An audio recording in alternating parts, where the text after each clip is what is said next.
Turagushuje kandi turakuramukije aho uri hose, wowe ugeze hano ku isengesho ribuhora official, wakoze sabone, ukora subscribe, unezezwa n'ijambo ry'Imana ducisha hano n'amasengesho tunyuza hano, biragufasha. Tuguhaye ikaze muri uyu mwanya mwiza w'ijambo ry'Imana. Ubuntu bw'Imana bubane namwe kandi neza y'Imana iseruke kuri mwese, ugira amahoro. Tuje rero kuganira ijambo ry'Imana nawe, kandi twibuke nawe waba uje ubwa mbere hano kuri iyi channel, ukaba ari ubwa mbere utumvise, ukaba ari ubwa mbere uje kumva ijambo ry'Imana kuri iyi channel cyangwa se ku isengesho ribuhora official, nawe tuguhaye ikaze. Hisemo neza, umwuka wera ukuyoboye, urava hano ufashijwe. Ariko nuza kugenda ntugende utarebye aho hepfo aho handitse sabone, subscribe gutyo, cyangwa se subscribe hakande, kugira ngo ubutaha utazongera kudushaka ukatubura. Gubwa neza muri byose. Abakoze sabone cyangwa subscribe, mwebwe babasangwa, mujye mwibuka gukanda like, kuko iyo ukanze like ni ukuvuga ngo Google ikikora ihita ikora recommendation, ikohereza muri ka gace kaho utuye ibyo biganiro, ikabisakaza muri ako gace abantu, noneho ubutumwa bwiza bukaba bwabonwa n'abantu benshi. Gubwa neza muri Kristo Yesu. Reka dusenge hanyuma tubabwire icyo Imana yaduhaye ngo tuvugane namwe, kandi ni cy'agaciro, gifite umumaro ku buzima bwanyu no ku mibereho yanyu no kuri buri wese uri buze kunyumva, bimufitiye umumaro. Data, tuguhaye amashimwe, tuguhaye icyubahiro ko wongeye kudufasha kuza kuganira n'abantu hano ku isengesho ribuhora official, kandi ukaba waduhaye n'icyo tubabwira. Izina ryawe rihimbazwe kandi rishyirwe hejuru. Umwuka wera naza nyambare, yambara akanwa, yambara ururimi, yambara ijwi, yambara ubwenge mu izina rya Yesu. Ntaba ari njye, ahubwo umwuka wera avugire muri njye, bwira abankurikiye bose mu izina rya Yesu, n'abakunzi b'ibiganiro byacu babashe gufashwa. Abakunzi b'Imana Data twese babashe gufashwa n'icyo wabateguriye Uwiteka ugiye kunshishamo ukoresheje ururimi rwanjye n'akanwa kanyu. Urakoze rero, bahe kwakira, bahe kumva, bahe gusobanukirwa mu izina rya Yesu, kandi buri wese uri bwumve rino jambo ntirimusige uko yari ameze mu izina rya Yesu. Twahaye gukirizwamo, amen. Tuje kuganira ijambo rikomeye cyane, ijambo Imana impaye ndimo ndasenga,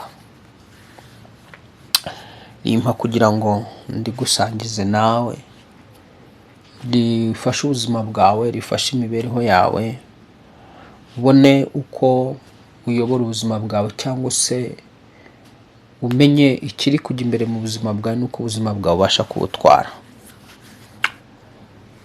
Kuko Imana yakuremye, kurema mu buryo budasanzwe, kurema mu buryo butangaje, gutandukanya n'amatungo n'inyamaswa, iguha ubwenge kandi iguha amahitamo. Ubasha guhitamo aho werekeza ubuzima bwawe n'aho ubuganisha, haba habi cyangwa heza. Hano uri kunyumva, ndabizi yuko ubuzima bwawe ushaka kubuganisha heza, wifuza ko ubuzima bwawe n'imibereho yawe bigomba kugira iherezo ryiza mu mpande zombi, mu bice byose. Rero nje kuvuga, Imana impaye kuvuga ku nzira z'imibereho y'umuntu, cyangwa se inzira z'imigisha y'umuntu, inzira z'imibereho y'umuntu, inzira z'imibereho y'umuntu. Imana imaze kurema umuntu, ikamushyira mu isi, itegura n'inzira z'imibereho y'uwo muntu. Nongere mbisubiremo, Imana imaze kurema umuntu ikamuzana mu isi, itegura inzira z'imibereho y'uwo muntu, igapanga uko azabaho n'uko azasoza, bizamutunga n'ibizamubeshaho byose, n'uburyo azagenda bibonamo, n'uburyo azasoza urugendo rwe. Ibyo biba byaramaze gutegurwa, birandikwa, bigapangwa. Imana imaze kukurema, ikakuzana mu isi, inzira zo kubaho zose z'imibereho yawe yose zari zarateguwe. Ahubwo mu rundi ruhande turaza kubona ko inzira z'umuntu Satani ashobora kuzideviya, ashobora kuzonona, ashobora kuzica. None ugasanga umuntu ari guca mu nzira zigoye, mu nzira ibibazo, kurya ari ikibazo, kwambara ari ikibazo, gushaka ari ikibazo, kubyara ari ikibazo, gukora ari ikibazo. Mbe ugasanga izo nzira zose zarononekaye. Kurya ari ikibazo, kwambara ari ikibazo, gushaka ari ikibazo, kubyara ari ikibazo, gutunga ari ikibazo. Mbe ugasanga buri kimwe cyose ibintu byaranze. Ntabwo ari ko Imana iba yarabiteguye, ntabwo ari ko Imana iba yarabipanze, ahubwo hari ubundi mwuka cyangwa hari ikindi kiremwa kiba cyarinjiriye ubuzima bwawe n'imibereho yawe kikabigenza gutyo. Reka rero tusome ibyanditswe byera bihuye n'ibyo tumaze kubabwira. Reka duhere muri Zaburi igice cya 18. Zaburi igice cya 18 umurongo wa 33 handitswe ngo, Zaburi 18 umurongo wa 33. Zaburi igice cya 18 umurongo waho wa 33 handitswe ngo, niyo Mana inkenyeje imbaraga igatunganya inzira yanjye. Urumva ko hano iyi Zaburi iratubwira ngo niyo Mana inkenyeje imbaraga igatunganya inzira yanjye. Bisobanura ko wowe mu buzima bwawe hari inzira yawe yihariye ugomba kuboneramo ibigutunga, wagenewe n'Imana. Hari inzira yawe yihariye ugomba gucamo ukagera ku mugisha. Hari inzira yawe yihariye ugomba gucamo ukabona urubyaro. Hari inzira yawe yihariye Imana yagushyiriyeho ugomba gucamo, ugomba kunyuramo ukagera ku butunzi. Hari inzira yawe Imana yihariye ugomba gucamo ukagera ku masezerano y'Imana. Hari inzira yawe yihariye ugomba gucamo ukagera ku cy'umutima wawe ukeneye cyangwa ukagera ku cy'Imana yakugambiriyeho. Hari inzira yawe. Buri muntu rero agira inzira Imana iba yarashyizeho agomba gucamo akagera ku by'Imana yamuvuzeho cyangwa se yamuteguriye byiza. Nkwibutse ko iby'Imana itegurira umuntu atari ibibi, ari ibyiza gusa, kuko ijambo riravuga ngo nzi ibyo nibwira kubagirira si ibibi ahubwo ni byiza. Imana ibyo yikwibwiraho wowe nubwo uri guca mu bihe bigoye, ukaba uri guca mu bihe bikomeye, iby'Imana ikwibwiraho si ibibi ni byiza. Ibyo ucamo rero nubwo uca mu bihe bigoye, Satani atakubeshya ngo ni Imana yagutaye, ni Imana yakwanze, ni Imana itakwitayeho. No, ibyo ni ibinyoma bya Satani. Ahubwo Satani ashobora kwinjira ubuzima bw'umuntu n'imibereho y'umuntu aciye mu bakozi be, aciye mu bamuhagarariye, abo twita abagenti, abana b'abantu bagenzi bawe.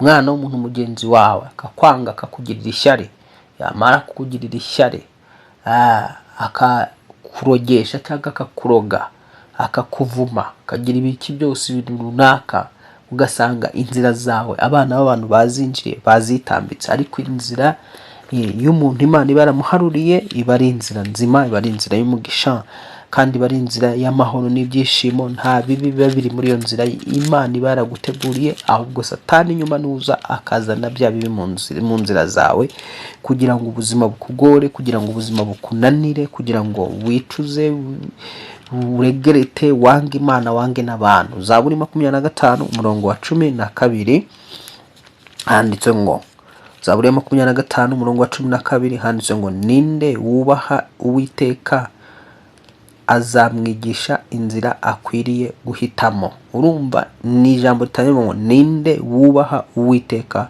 azamwigisha inzira akwiriye guhitamo.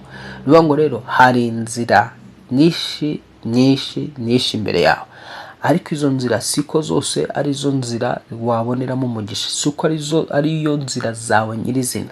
Mu nzira zose ushobora kubona ziri imbere yawe, ntabwo zose ari inzira zawe. Harimo inzira imwe wagenewe n'Imana ugomba kunyuramo.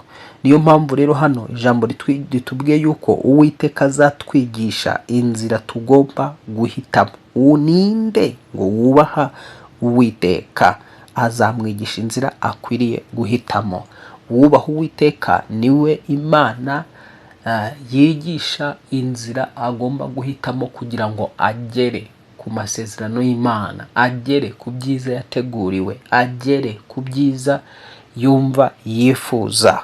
Gubwa neza. Twongeye gusoma nanone Zaburi 27:12. Zaburi 27:12. Aho naho haravuga ngo ntume. Zaburi 27 n'umurongo waho wa 12, wa 11 nako handitse ngo Uwiteka ujye unyigisha inzira yawe, unyobore inzira y'igihamo kubw'abanyubikira. Nongere nsubire muri murongo Zaburi 27 n'umurongo wa 11 handitse ngo Uwiteka ujye unyigisha inzira yawe, unyobore inzira y'igihamo kubw'abanyubikira. Kumbe hano urabona ko ukeneye kuzajya uyoborwa n'Imana mu nzira zigana mu migisha yawe, zigana mu bisubizo byawe. Dawidi rero hano yarasengaga agahamagara Imana akayinginga muri iryo jambo wumvise, akavuga ngo Uwiteka ujye unyigisha inzira yawe, unyobore inzira y'igihamo kubw'abanyubikira. Hano ukabona ko hari abantu bashobora kukubikira kugira ngo bakugirire nabi, kukubikira kugira ngo bakwice, kukubikira kugira ngo bice icyerekezo cyawe, kukubikira kugira ngo bice inzira z'imigisha yawe. Bashaka kukubikira kugira ngo bagusenyere urugo, bashaka kukubikira kugira ngo bagusenyere ubuzima, bashaka kukubikira kugira ngo bagusenyere business, bashaka kukubikira kugira ngo bagusenyere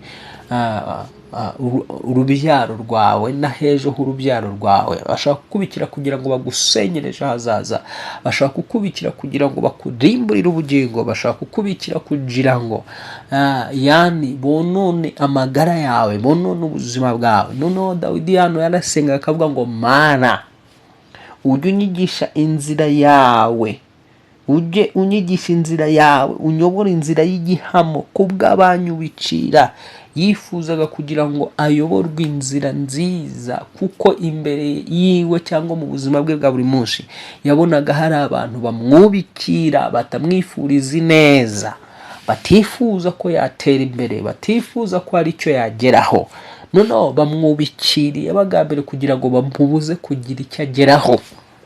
Asenga asaba Imana kugira ngo rero imwigishe inzira agomba kunyuramo, imwigishe inzira agomba guhitamo kandi agomba gucamo inzira nzima, kuko yabonaga abamwubikira. Nongere rero nkusubiriremo, hari inzira Imana yaguteguriye ugomba kuboneramo ubutunzi. Niba wifuza ubutunzi, hari izo nzira Imana yateguye ziri imbere yayo ugomba kubonamo ubutunzi. Hari inzira Imana yateguye ugomba kubonamo urugo cyangwa umuryango. Hari inzira Imana yateguye ugomba kuboneramo urubyaro. Hari inzira ugomba kuboneramo, ugomba kwagukiramo niba ushaka kwaguka mu byo urimo. Hari inzira Imana yateguye ugomba gucamo kugira ngo waguke nyine. Hari inzira rero Imana yateguye buri kimwe cyose mbega wifuza hano muri ubuzima bwa hano mu isi. Imana yateguye inzira yacyo. Nongere mbisubiremo, buri kimwe cyose ugomba kubona hano mu isi cyangwa ukeneye hano mu isi gifite inzira cyategekewe, gifite inzira kigomba gucishwamo kikugeraho, cyangwa se nawe ufite inzira ugomba gucamo ukigeraho. Mu isi y'umwuka izo nzira ziba zarateguwe zihari. Rero izi nzira Satani abasha kuzinjirira, yamara kuzinjirira agamije nta kindi kwanza, abasha kwinjira izo nzira zawe agamije kukwangiza, agamije kukonona, agamije kugira ngo ibiyo wateguriwe n'Imana ukiri hano mu buzima bwa hano mu isi uzayivemo nta na kimwe ubonye. So rero inzira yawe rero cyangwa se inzira z'abantu Satani ashobora kuzitegamo imitego. Noneho iyo mitego abagambiriye kugira ngo iyo abona iyo nzira yawe ari umugisha, akabona uwo muntu ari umugisha mu buzima bwawe, utabaye maso Satani ashobora gukora ibishoboka byose agateza ibibazo kugira ngo wa muntu wari wazanywe mu buzima bwawe ari umugisha mutandukane nawe. Umuntu wari wazanywe mu buzima bwawe ari umuntu ugomba kukugeza mu ijuru, ari umuntu mpaka mukazagira mu ijuru, hano mu isi mukabana neza mpaka mu ijuru mugakomezanya urugendo. Satani ashobora guteza ibibazo byose bitandukanye, agashyira imitego hagati yanyu kugira ngo umuntu mutandukane. Cyangwa se inzira runaka ushobora kubona muri business runaka, Imana yaravuze ngo muri iyi business y'imyenda uyu niyo nzamuberamo umugisha. Satani akakwatakira muri iyo business y'imyenda, agateza ibihombo, agateza iki kugira ngo ureke gucuruza imyenda ugane mu bindi bintu utazigera uboneramo umugisha. Ubwo icyo gice akabagize gute? Arakirekipeye, aragitwara, urakinyazwe. Satani ashobora guteza ikibazo ku muntu muzabana, uwo muntu Imana yaramugennye ko ari we mugabo wawe cyangwa ari umugore wawe.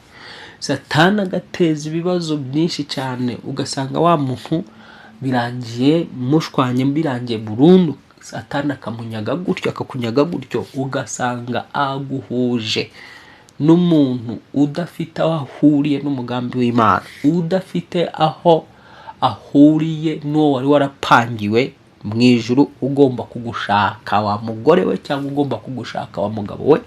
Ugasanga nyine destination y'urugo rwawe Satani yarayideviye, yarayononye. Umuntu wagombaga kukubera umugabo agatuma mudahuza, agatuma mushwana, agatuma mushondana amanywa na nijoro, igihe kikagira noneho sasa ukananirwa gukomezanya nawe kandi uwo muntu wari waramugenewe nijoro. So nakugira inama yo kubanza kumenya ngo uyu muntu ari mu bushake bw'Imana mu buzima bwanjye cyangwa ntari mu bushake bw'Imana mu buzima bwanjye. Kuko igihe cyose mu buzima bwawe hari umuntu utari mu bushake bw'Imana, ntabwo ushobora guhirwa, ntabwo ushobora kugira umunezero wuzuye, ntabwo ushobora kugira ibyishimo byuzuye, ntabwo ushobora kunyurwa. Kuko nyine ubundi by'Imana itanga binyura umutima w'umuntu, kumva umutima w'umuntu uranyuzwe, kumva uranyuzwe impande zombi. Birashoboka ko wahura n'intambara, birashoboka ko wahura n'ibitero bindi kuri uwo muntu, ariko hari ikindi gice wumva umutima wawe unyuzwe, wumva kunyuze. Hari Imana ni Imana ikora umurimo wuzuye. Ntabwo Imana dusenga ikora umurimo w'igicagate. Uwiteka ntajya akora umurimo utuzuye, Imana ikora ibintu byuzuye bishyitse. Rero reka dusome ijambo ry'Imana, Zaburi 5:9. Zaburi 5:9, turebe ko Satani ashobora gucira imitego mu nzira yawe.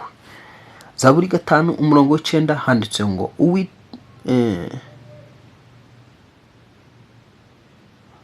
Zaburi 5:9 handitse ngo Uwiteka kubwo gukiranuka kwawe ujye unyobora, kuko banyubikiye umpanurire inzira yawe aho nyura. Urabona ijambo rya mbere, urabona ko mu nzira yawe ushobora abanzi bashobora kukubikira, abanzi bashobora kukubikira muri ya nzira yawe wari urimo uracamo. Banzi batagaragara, ariyo myuka abadayimoni ishobora kukubikira, ikagutegera kuri uwo muntu wawe kugira ngo ucike intege urekane nawe. Ishobora kukubikira, abadayimoni bashobora kukubikira muri iyo nzira yawe kugira ngo iyo niba bishoboka uyipfiremo cyangwa bayigufatiremo, bagufatire kuri uwo muntu. Ni byiza gusenga, ni byiza kuba maso, ni byiza gushaka mu maso h'Imana kugira ngo ubone kunesha. Zaburi 142:4.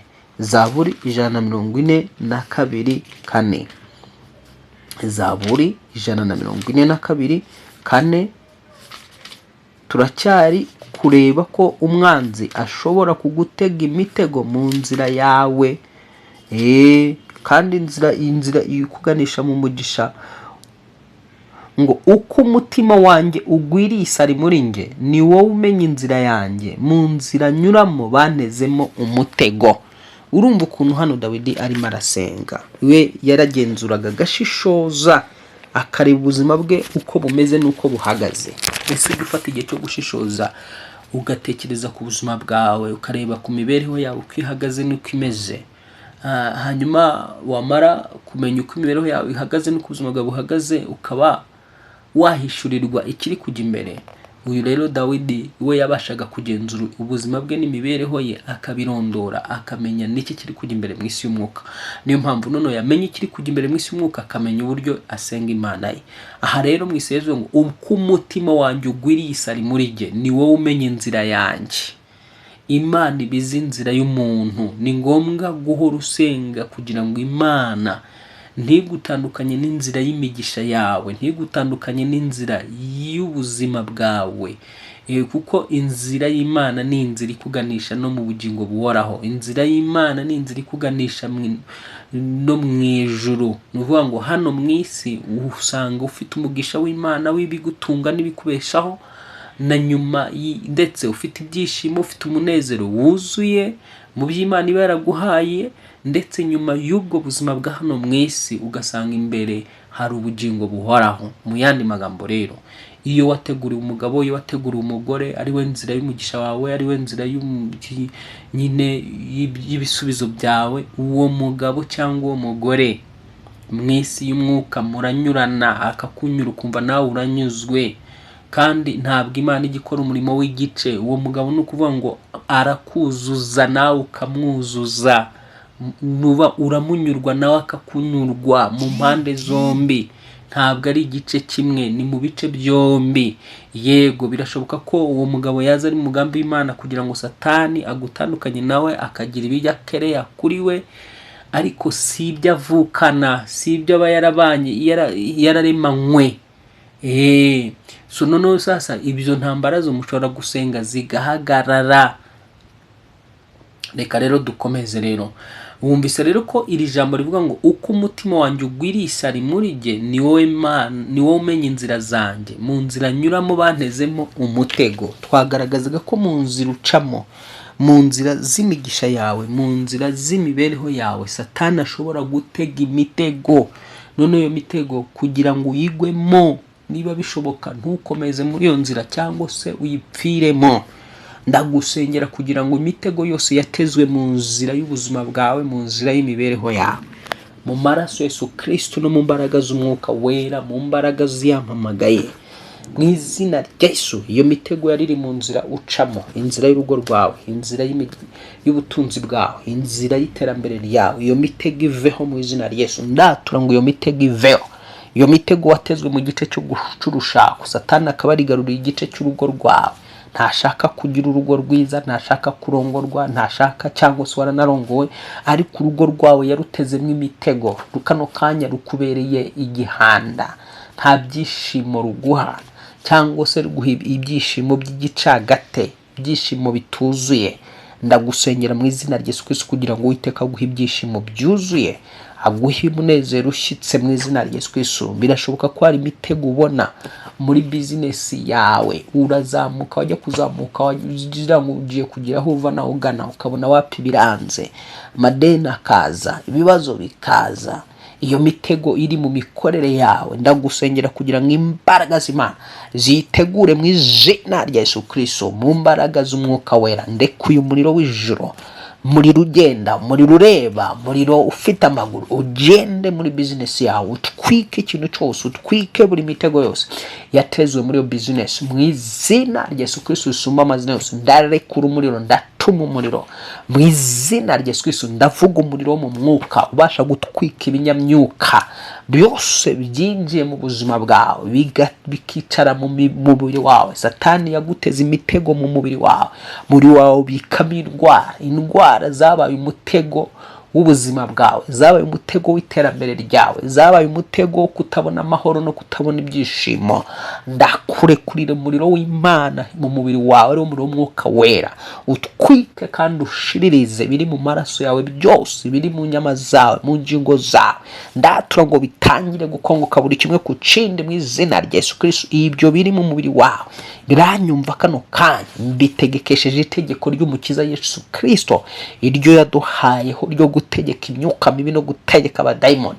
Ntegetse iyo myuka mibi yagendagendaga mu mubiri wawe, iyo myuka iguteza uburibwe bw'umutwe, iyo myuka iguteza uburibwe bwo mu nda, iyo myuka iguteza kuribwa amaguru, kuribwa ibirenge, kuribwa ibibero, kuribwa amatako, ndayitegeka gushya no gukongoka mu izina rya Yesu. Iyo yabaye mu mubiri wawe ikaba yaraguhindukiye umutego w'intimba n'agahinda, ndategeka izi mbaraga musoke mu buzima bw'uyu muntu mu izina rya Yesu Kristo. Ndategeka imyuka mibi isoke mu mubiri w'uyu muntu mu izina rya Yesu wanesheje urupfu n'ikuzimu.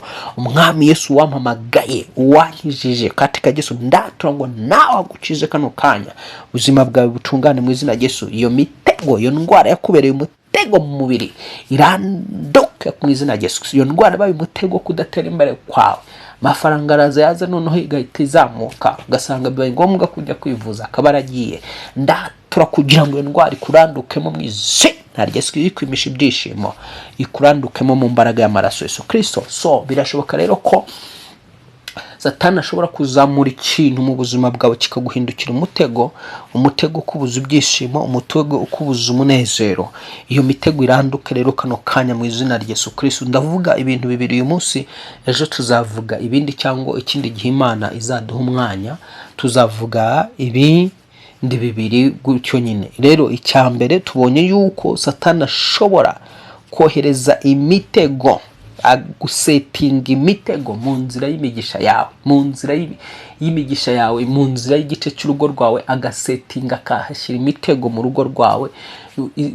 Urugo rukakubera umutego, urugo rugatuma utishima, urugo rugatuma utanezerwa, rwakubera ikibazo, rukaba rwakubuza ubugingo, urugo rukaba rwakubuza kuzajya no mu ijuru bitewe nuko nta mahoro rufitemo, nta munezero, nta byishimo.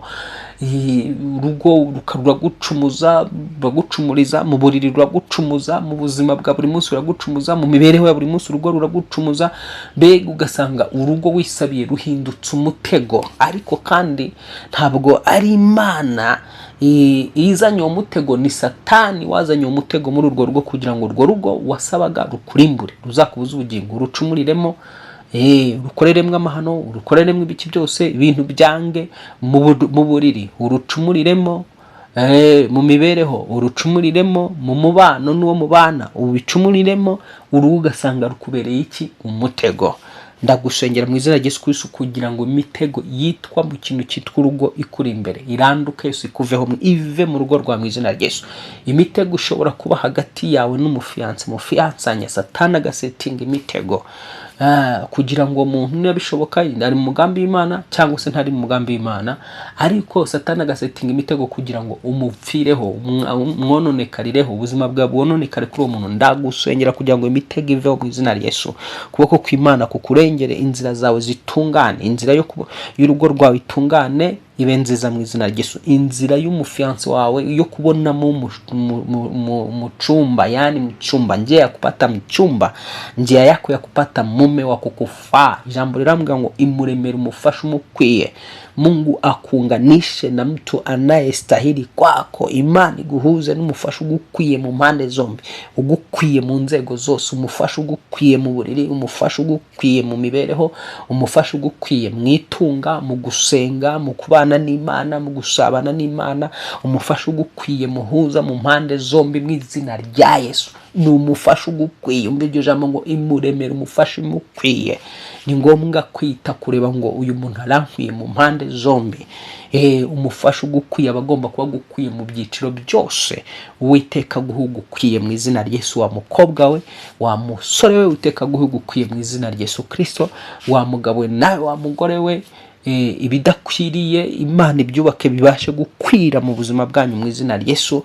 Ndekuye umuriro w'Imana rero hagati yanyu kugira ngo twike imitego yose yari yarahasetinze mu izina rya Yesu. Inzira y'ubuzima bwawe igororoke, inzira y'ubuzima bw'umuntu igororoke mu izina rya Yesu. Rero tukiri kuri iki kintu, reka dusome nanone Yobu 30:13. Yobu 30:13, hanyuma mukanya turasoza. Yobu 30:13 handitse ngo, Yobu 30:13 handitse ngo, inzira yanjye barayica, batebutsa amakuba yanjye, ari abatagira gitabara. Urumva ko inzira y'ubuzima bw'umuntu bashobora kuyica kugira ngo umuntu ahure n'amakuba, kugira ngo umuntu ahure n'akaga, ahure n'amakuba. Bagatebutsa n'amakuba mu nzira zawe, bagatebutsa amakuba mu rugo rwawe, bagatebutsa ibibazo mu rugo rwawe, bagatebutsa ibibazo muri business yawe, bagatebutsa ibibazo mu kazi kawe. Ariko mu isi y'umwuka bisha inzira yawe, bisha inzira waboneragamo ayo mafaranga, waboneragamo ubwo butunzi, waboneraga ibyo wari ukeneye. Abo rero batebutsa amakuba mu buzima bwawe, abo bica inzira yawe, umuriro w'Imana, ndatura ngo umuriro w'Imana umanuke uvuye mu ijuru. Niba ndi umuntu w'Imana, umuriro w'Imana umanuke uvuye mu ijuru, utwika ibyo byose, utwika abatebutsa amakuba yawe, utwike ibyica inzira zawe, ibidafite umubiri n'amaraso ndetse n'ibifite umubiri n'amaraso byica inzira yawe. Umuriro w'Imana bitwike mu izina rya Yesu Kristo, bihinduke ivu n'umuyonga mu mbaraga z'umwuka wera. Ndakwigisha ari ndakunda nagusengera kandi niwizera. Hari ibintu birimo birabaho, hari ibintu biraturagurika, hari imyuka irimo iraturagurika, irimo iraguhunga, irimo irakuvaho, kuko umwami Imana izadutabara. Nicyo gituma tutamwara, mu maso yacu hakomera hakamera nk'urutare. Kandi nzi yuko nta gukorwa n'isoni mu izina rya Yesu Kristo, kandi nzi yuko nta gukorwa n'isoni mu izina rya Yesu Kristo. Yes, komera ushikame, wambara imbaraga zo gusenga nyuma yo guhishurirwa, nyuma yo kumenya yuko inzira z'umuntu bazica, inzira z'umuntu bazitegamo imitego. Ambara imbaraga zo gusenga, usenge niyo mitego ikurwa mu izina rya Yesu Kristo. Usenge ibyo byishaka kwica inzira zawe z'imigisha yawe biveho mu izina rya Yesu. Yobu 19:8, Yobu 19:8, Yobu 19:8.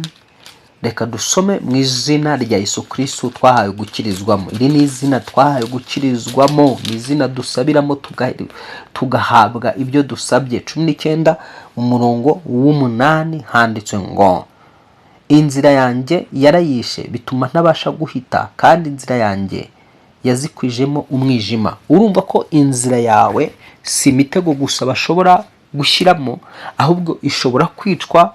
Inzira yawe ishobora gukwizwamo umwijima kugira ngo imbere hawe utahabona. Birashoboka kano kanya ukaba unteze amatwi, inzira z'urugo rwawe uzibonamo umwijima, imbere h'urugo rwawe utari kuhabona, ibyishimo by'urugo rwawe utabibona, ndetse wareba n'imbere ukabona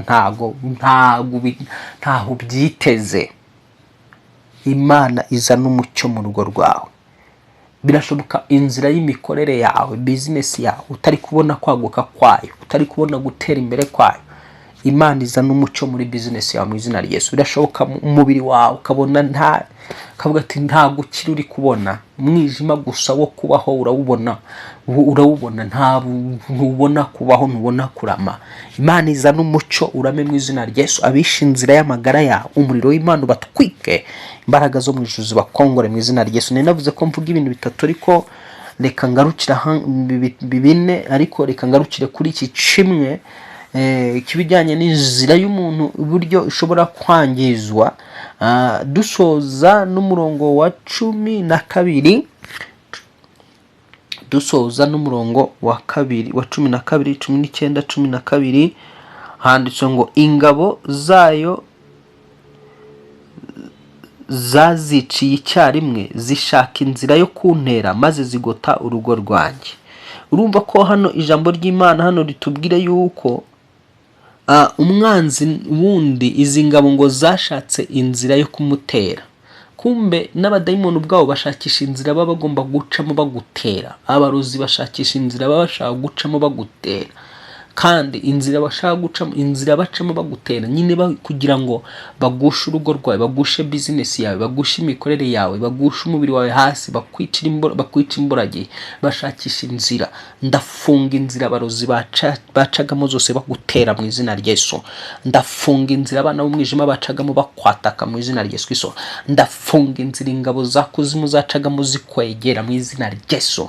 Kandi n'imitego yose yari yaratezwe mu buzima bwawe yose ndayiteguza ndayiteguza amaraso Yesu Kristo ndayiteguza imbaraga z'Imana ihoraho ndatura ngo Uwiteka koherereze marayika we atunganye inzira zawe zose mu izina rya Yesu Kristo umwana w'Imana nzima kandi marayika w'Uwiteka nanjye atunganye inzira zanjye zose mu izina rya Yesu Kristo byashatse kwica inzira zanjye n'izawe umuriro w'Imana bitwike mu izina rya Yesu inzira zabyo arizo zipfa mu izina rya Yesu zanjye n'izawe zirateguwe ziratunganyije kano kanya ndatura ngo ziratunganyijwe kandi ziteguwe neza mu izina rya Yesu zikuweho amahwa katika jina rya Yesu abari banyubikiriye n'abakubikiraga ubwawe mu nzira zawe barimo barakubikira mu nzira zawe kugira ngo bazigutsindemo abo bakubikiriye katika jina la Yesu Uwiteka tume marayika w'inkota abacimitwe kwa jina Yesu bigize bave mu nzira zawe mu izina rya Yesu Kristo twagukirizwamo nk'aturiho kugirirwa neza n'Imana.